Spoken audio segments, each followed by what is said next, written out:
Hola, ¿cómo están? Hoy es 10 de noviembre de 2022. Quiero contar un testimonio que comenzó con un sueño.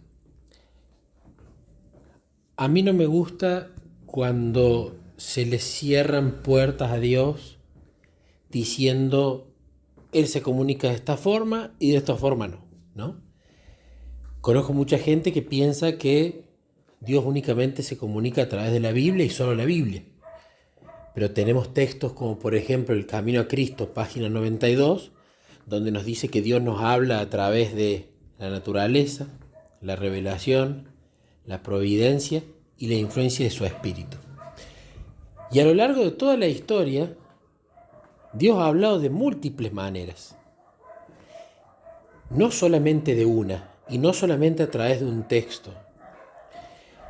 Y recuerdo una oración de patriarcas y profetas, hablando del Israel en el desierto, que dice, por su incredulidad limitaron el poder de Dios. Entonces, dicho esto, muchas veces por decir, bueno, Dios habla así, no habla así, es imposible que haga esto, es imposible que haga aquello, eso no pasa más. Entonces muchas veces podemos cerrar la puerta a que Él se comunique de esa forma. Yo soy un ferviente creyente que también Dios habla a través de sueños. No siempre, pero tanto en la vida de mi esposa como en la vida de otras personas que conozco, como en mi vida, muchas veces los sueños, al uno meditarlos con Jesús, luego saca grandes enseñanzas y se da cuenta de cosas que Jesús advierte mediante ellos o de lecciones para poner en práctica. Me pasó que hace 3 noches había soñado con una persona que conozco y esta persona estaba cometiendo un error que era como parte de su carácter, un error que comete a menudo, ¿no? Y yo en el sueño como que me enojaba con esta persona y yo le decía siempre lo mismo, siempre haces lo mismo, no te das cuenta que es un error. Y como que reprendí yo a esa persona de mala manera en el sueño. No fue una reprensión buena, una reprensión ferviente pero tierna, una reprensión con convicción pero con amor. Y esta persona luego en el sueño se muere. Y se muere en el sueño por la culpa que sintió del error que cometió, ¿no? Entonces cuando pasa esto en el sueño yo me sentí mal, porque sentí que podría haber hecho algo distinto. Y me sentí mal por haber reprendido de esa forma. Bueno, la cuestión es que me levanto, me doy cuenta que no era un sueño más, que no era un sueño por tener una mala noche, que no era un sueño porque me pasé de comida en la cena, sino que era un sueño especial. ¿Cómo uno identifica cuando un sueño viene de Dios o no lo viene? Y es práctica. Es a través de que sucede y uno lo va charlando. Y además puede pasar que con determinadas personas Dios se comunica más de una manera que de otra. Conozco amigos, amigas que se comunican muchísimo a través de la música, por ejemplo. A mí no me pasa. Conozco personas que jamás les hablo a través de un sueño. A mí sí me pasa. Conozco personas que les ha hablado muy poco mientras meditan la Biblia. A mí me habla muchísimo mientras meditan la Biblia. Otras que le hablan muchísimo a través de la providencia. Y así distintas cosas. Entonces me levanto esa mañana, pienso en eso. Y luego, con esta persona, quedamos de juntarnos. Entonces nos juntamos con esta persona y cuando yo veo su semblante, la veo a esta persona totalmente quebrada. Un semblante cansado, un semblante como si estuviese mal esta persona. Entonces nos juntamos y me empieza a contar la razón de su malestar y había vuelto a cometer este mismo error del cual yo había soñado.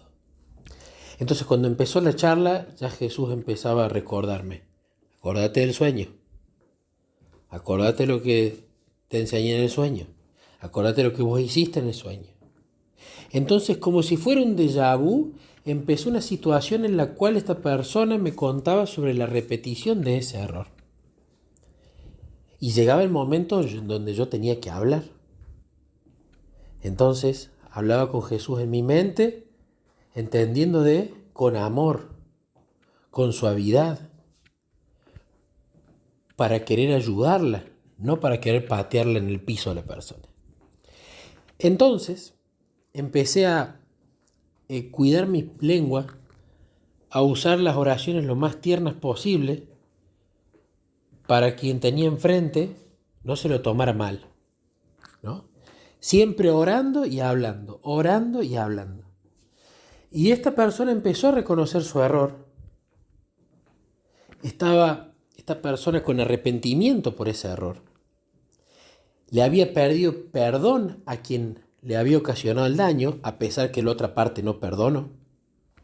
Pero le ayudó a entender que si la otra parte perdona o no perdona es anecdótico.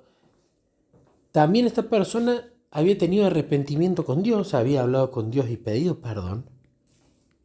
Entonces ya estaba.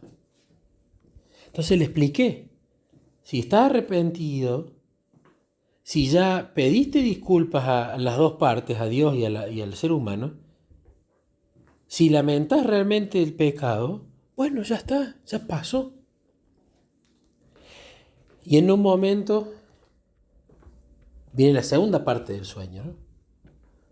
Esta persona me comunica que se sentía con muchísima culpa, que se sentía lo peor del mundo, lo más bajo, la porquería más grande.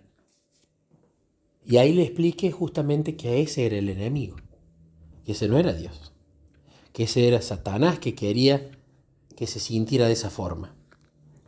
Entonces cuando me contó que lo que más sentía era culpa, ahí me acordé de la segunda parte del sueño. Y le conté, te voy a decir algo, le digo. Yo soñé esta mañana con todo esto y con la consecuencia de todo esto. Y esta persona se quebró, se puso muy mal. Me había dicho que no había podido llorar hasta ese momento y se descargó entero. Y allí me confesó justamente que se sentía con mucha culpa.